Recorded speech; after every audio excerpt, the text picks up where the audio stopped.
St. Paul police officers in Minnesota surround a naked man who barricaded himself in a dumpster. Joseph, come out of the dumpster! This scenario involves over 36 police officers, helicopter surveillance, assistance from nearby civilians, and will eventually evolve into a national headline. Well over an hour earlier, first responders received a 911 call involving a female victim. This lady, she had on nothing but a pink robe. She was screaming, "Help me." Her SUV was crashed, her face pretty bad beaten. I unlocked my back door and told her, "Get in." She just kept saying, "Oh, he's gonna kill me." She was terrified. This was an ex-boyfriend, and I had asked her, "Where is he? What does he have on?" And she said, "Nothing. He's butt naked." Officials arrived soon after, and the female victim was taken to the hospital for evaluation. Investigators then questioned her about the events leading up to the crash. She kept in contact with a man named Joseph Javante Washington, despite a highly complicated relationship. That night she came home alone at 6:30. Joseph was there as he had been earlier that day. He obtained the victim's phone and then unexpectedly struck her in the head. Joseph then dragged her by her hair into the bathroom, trapped her, and threatened to kill her with a knife. He then physically and sexually assaulted her in the shower, punching her with a closed fist, and accused her and her family of tracking him. During the attack, he used her own phone to record the sexual assault and posted the videos to her Facebook and Snapchat. Afterward, he dragged her to the garage, both still naked, and ordered her into a vehicle. She pleaded for clothes, and he retrieved a thin pink bathrobe and 2 knives, forcing her at knife point into the driver's seat. As she drove, he forced her to speed past 100 miles per hour, weave into oncoming traffic, and run red lights. The entire time, he punched her and held a knife to her throat, warning that if she crashed, he would kill her. Joseph eventually grabbed the steering wheel, causing a crash. Both survived. The victim ran while Joseph allegedly grabbed the knives and ran another way. The victim frantically waved down traffic for help. A driver stopped and called 911, leading to her transport to the hospital, where she was treated for contusions, abrasions, and an orbital bone fracture under her left eye. Meanwhile, police launched a manhunt for the naked rapist in the streets of downtown St. Paul. One key St. Paul officer, Anthony Dean, will be an important figure in the events to come. How long you've been with St. Paul PD? 6 years. I worked for the Ramsey County Sheriff's Department and Ramsey County Corrections. I'm a United States Marine. I'm actually a disabled veteran. Officers learned from dispatch that a naked man had broken into a nearby home about a quarter-mile away. Pulled open our back door. He was naked. Barreled through towards the kitchen. He went to the fridge. He yanked stuff out, and it was a jar of pickles that had broken on the floor. Pulled out a bottle of orange juice, and just that quick, he left again. We were stunned. Do you remember him saying anything to you? No. That's what also was sort of alarming, because he just seemed like in an altered state. Well, how did it make you feel to have a strange naked man coming in your back door? We're still processing. We've had some drinks tonight. Okay. I'm glad that's all that he wanted, was that orange juice. It was unusual. And we're used to weirdos in this neighborhood, believe me. The male burglary victim allegedly followed Joseph outside during the call and informed responding officers of his last known location. A K-9 unit was deployed to track Joseph. It's very rare circumstances to deploy canines to detain a suspect. He's also wanted for 1033. That changes things for K-9. Even with authorization, K-9 officers must issue a warning before releasing the dog, stating their commands and informing the suspect that non-compliance may result in being bit. It was around this time that officers themselves heard unknown gunshots in the area. Just heard shot fired, about 8 or 9 shots. Immediately, we believed this could be related to our suspect. Security footage later revealed a naked Joseph casually walking down the street as a passerby did a double take. About 40 minutes had passed since the crash. He fled. Weather records show temperatures were in the low 40s Fahrenheit, or around 6 degrees Celsius. A strike team officer soon spotted Joseph jumping into a dumpster, and within moments, he was surrounded by nearly 36 officers. He was not just being tracked on the ground. A flight team with thermal imaging allegedly confirmed his location in the dumpster while capturing the entire scene. At the hospital, the victim shared more about Joseph, details officers had learned before finding him at the dumpster. She said he wasn't taking his medication for bipolar disorder, spoke often about suicide, and has a history of using methamphetamines and cocaine. He was abusing Wellbutrin that night, which can cause delusions and manic behavior for people with bipolar and a history of hard drug use. Reports share that while Joseph remained in the dumpster, he told officers he had a gun. Although body cam footage of this incident is documented by the 1,400-page report surrounding this case, we were also able to obtain this never-before-seen footage after winning an appeal request to the Bureau of Criminal Apprehension. Joseph, come on out! 49, we're going to deploy. Cover road, just so everybody's aware. Officers were authorized to use less than lethal tactics. Joseph, come on out!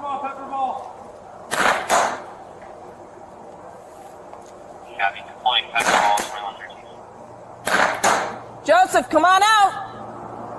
You don't want to be around the pepper ball. Those poor guys got it. Yeah. Come on, Joseph. The pepper ball rounds mixed with winds caused the aerosol irritant to blow back towards officers. Every officer up there affected by these pepper ball rounds, and so I could tell that these rounds were effective. Authorized to use pepper ball, but had no effect. It appeared to have no effect as it was not coughing or really moving. It didn't have much effect. I've been on many scenes where pepper balls are fired. It's almost like a gas chamber. It affects you, and it affects you a lot. It causes you to cry, your nose to run, it affects your breathing, it affects everything. I could see it was having no effect on him, and that was concerning for me. A total of 14 pepper balls were deployed. In the provided footage, it is difficult to tell if Joseph is coughing. You gotta come out, buddy. John, you got a pepper ball in there? I'm showing up. In my car over there, are you out? They have one right there. They've got one. You want me to go open the lid of the dumpster? No. Isn't he naked? He's definitely got a knife, but he's saying he has a gun. He's saying he's got a gun. And it's full of pepper balls. But he was naked, right? Don't pull over. Well, he was naked, but we saw him come out of the alley. We don't know what he's picked up in his time frame. Joseph, come on out, buddy.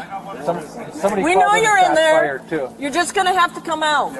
I was maintaining lethal cover and said, I have a gun in here, don't come near me. I believed it was a clear warning. If you're going to try to come to this dumpster and take me into custody, I have a gun and I'm going to shoot you. Officers in dispatch reportedly missed the chance to confirm if Joseph was armed, having never asked the burgled homeowners if he had anything in his hands. So they went back home, and I stopped at the last location this guy was seen. By the time they confronted him, this information remained unknown. Nobody's gonna hurt you.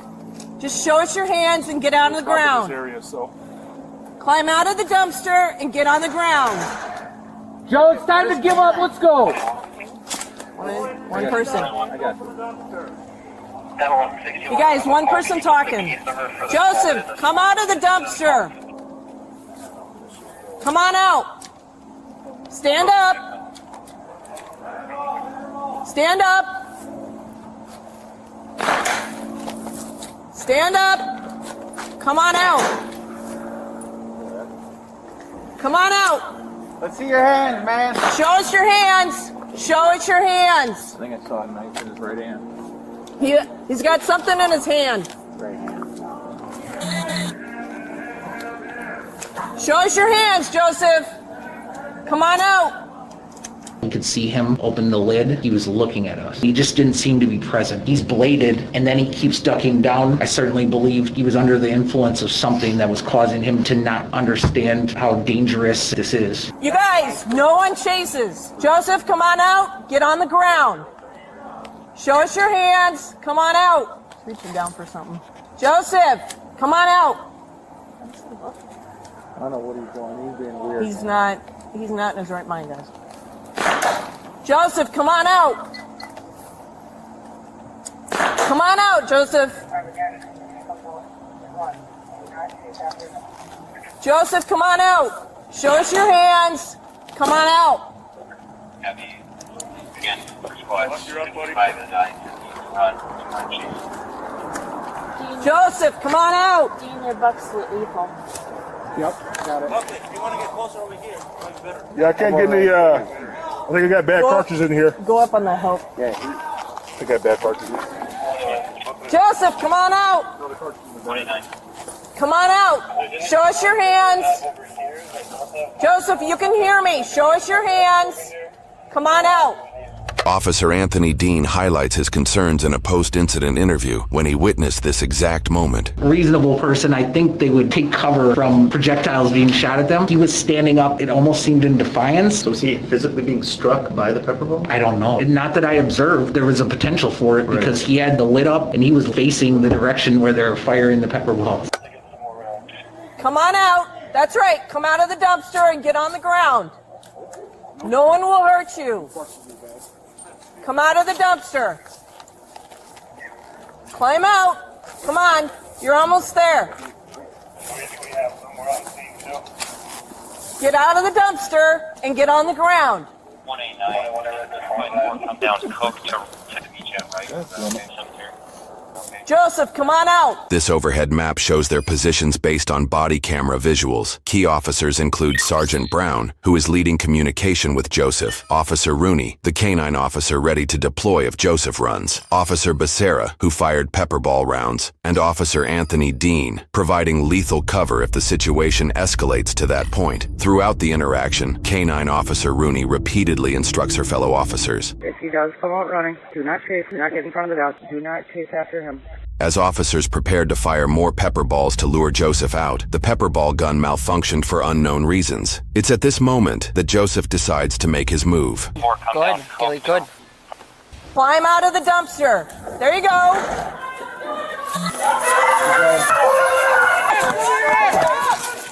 In the first 7 seconds after Joseph jumps from the dumpster, officers hold their positions following orders not to chase. Regardless, Sergeant Brown reinforces this command by loudly declaring, Dog, dog, dog! Moments after Joseph exits the dumpster, an officer declares, Hands are empty. They voice this loud enough to be heard on 6 different body cameras in this area. However, it doesn't seem the message reaches officers in any of these areas. The canine officer strictly follows policy, asserting authority, issuing a compliance command, and warning that non-compliance may result in a bite. Don't run! Don't do it! Don't run! Please, canine, get down on the ground! I'm gonna set my dog! You're gonna get back! In just 1 second and 23 frames out of 30, Joseph covers an estimated distance of 40 feet, running at calculated speeds of 15.4 miles per hour, easily classifying his speed as a sprint. As Joseph rounds the corner with the canine close behind, Officer Anthony Dean's response turns this incident into a national headline.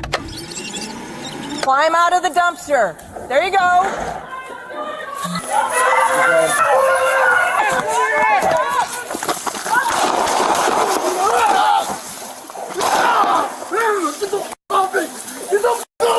Watch out. Hold your weapon.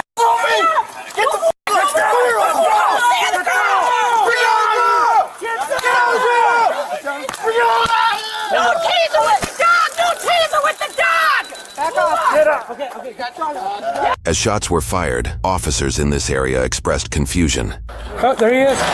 Come on, he's out. He's running. Stay back. Stay back. Crossfire. Watch the crossfire. Oh, what was that? What is that? He had a gun. You had a gun? Oh, hey, back here, back here. Come on. Don't. Let them handle it.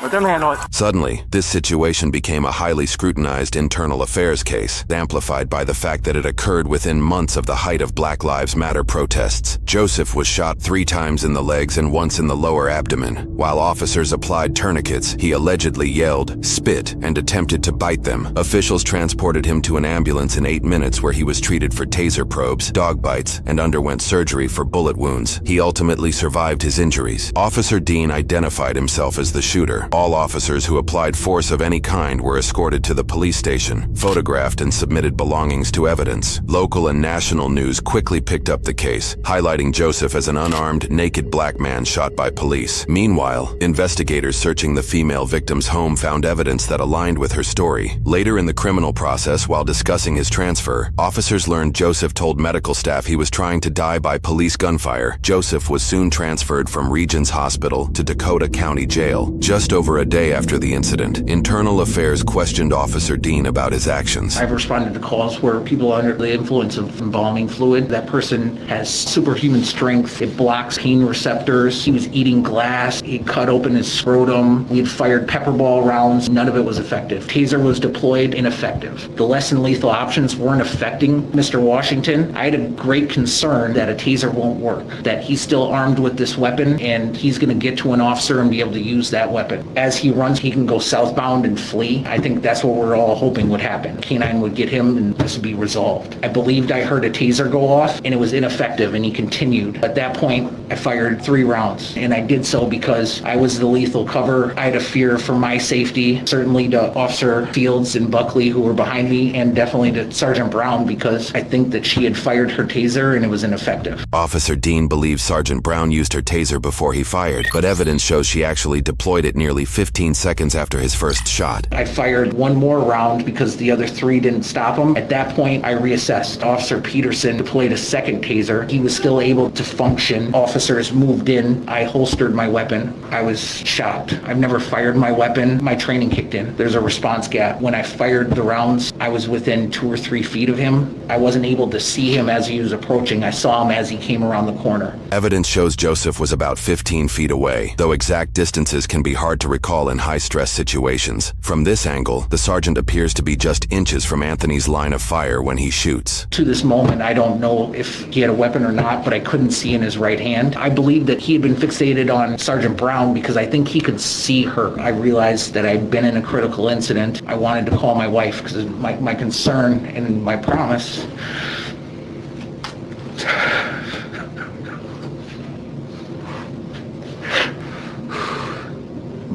My promise is that I'll always let her know I'm okay. I realized that I shouldn't do that. Before I give my public safety statement, Officer Kalaji was there, and I asked him to take my phone so that if and when she calls, he can just explain to her I'm okay. The nature of what we do, details come out and she contacts me. Under normal circumstances, I can text back, I'm okay. In this situation, I just knew I didn't control anything, and so I knew I'd be coming here. Officer Kalaji collected me up and brought me away from the scene as they were taking Mr. Washington into custody. The day after the incident, the Pioneer Press reported that Police Chief Todd Axtell was considering releasing the footage and firing Officer Anthony Dean for the shooting. In response, Dean and his lawyer sought a court order to prevent the release of the footage. My concern was for my wife. One of our officers that I'm friends with had been accused of being the person that caused the riots in Minneapolis. People showed up to his wife's house. When officers are involved in officer-involved shootings nowadays, they're targeted. The court motion became irrelevant when the police chief released the body cam footage during a press conference on December 1st, just 3 days after the incident. And when I asked myself if the officer's actions on Saturday night were reasonable and necessary, the only answer I can come up with is no. Anthony Dean was fired over the incident. Anthony's lawyer expressed frustration over the release, which did not show less than lethal tactics, nor Joseph's claims of being armed. We were similarly denied access to this footage, as it was deemed private, non-public data under Minnesota law. Since 2023, the law requires footage to include circumstances surrounding an incident, not just the incident itself, which is how we were able to win an appeal with the Minnesota Bureau of Criminal Investigation for the minutes of footage leading up to the shooting, evidence that has never been publicly released before. The 1,400-page report surrounding this incident includes transcribed interviews with all involved officers, witnesses, 911 callers, the female victim, and written descriptions of all body-worn cameras, even sections we were denied access to. However, one particular discrepancy has been noted. That discrepancy is the absence of an officer saying, "Hands are empty," as we heard just moments after Joseph left the dumpster. Hands are empty. While officers farther away, including Officer Dean, likely did not hear the comment, this key detail is missing from the report. No officer mentioned this comment in their interviews, nor was it mentioned in any written descriptions of the body camera footage, despite it being heard on 6 different recordings. Despite these details, the report concluded that Anthony Dean had a reasonable belief he was protecting himself and others when he shot Joseph Washington, and no criminal charges were filed against him. Joseph faced charges for 3 counts of first-degree criminal sexual conduct, 1 count of kidnapping, and 1 count of second-degree assault, all felonies. Reports state Joseph called the victim over 350 times in the course of 11 months while in custody, despite an active restraining order resulting in a violation. He spoke about sharing a settlement with the victim, likely referring to a pending lawsuit suing Anthony, where he alleges he ran towards officers to surrender. Joseph wrote a letter to the judge regarding his violation, offering a troubling glimpse into his mindset. This is how innocent men go to prison for a crime he didn't commit. She slipped and said her mom went to the apartment before police and staged a domestic scene. I plan on making this into a movie so I can make certain people famous in the wrong way. Unfortunately for Joseph, in his own words, evidence always solves the case. Minnesota courts proceeded with Joseph's no-contact order violation while his assault case was still pending. In 2024, he pleaded guilty. He was sentenced to 23 months in jail with 761 days of jail credit. In October October 2024, Joseph was found guilty on all charges in his sexual assault case. On 2 criminal sexual conduct charges, he was not convicted. For his 3rd charge, he was sentenced to 30 years in prison, the maximum sentence, which runs consecutively with his 4 years and 9 months for kidnapping. He also received 5 years and 11 months for second-degree assault, but this runs concurrently and won't add time to his total sentence. After applying 4 years, 5 months, and 14 days of jail credit, which seems to overlap his restraining order sentence, his total time is 30 years, 3 months, and 2 weeks. He is also committed to 10 years of conditional release after his sentence. He must also provide a DNA sample, pay restitution, and register as a predatory offender. Due to the severity of his crimes, he is likely ineligible for earned time and must serve his full sentence. Assuming good behavior, his sentence is expected to end August 2055, when he will be nearly 66 years old. His conditional release will end in 2065, when he will be nearly 76.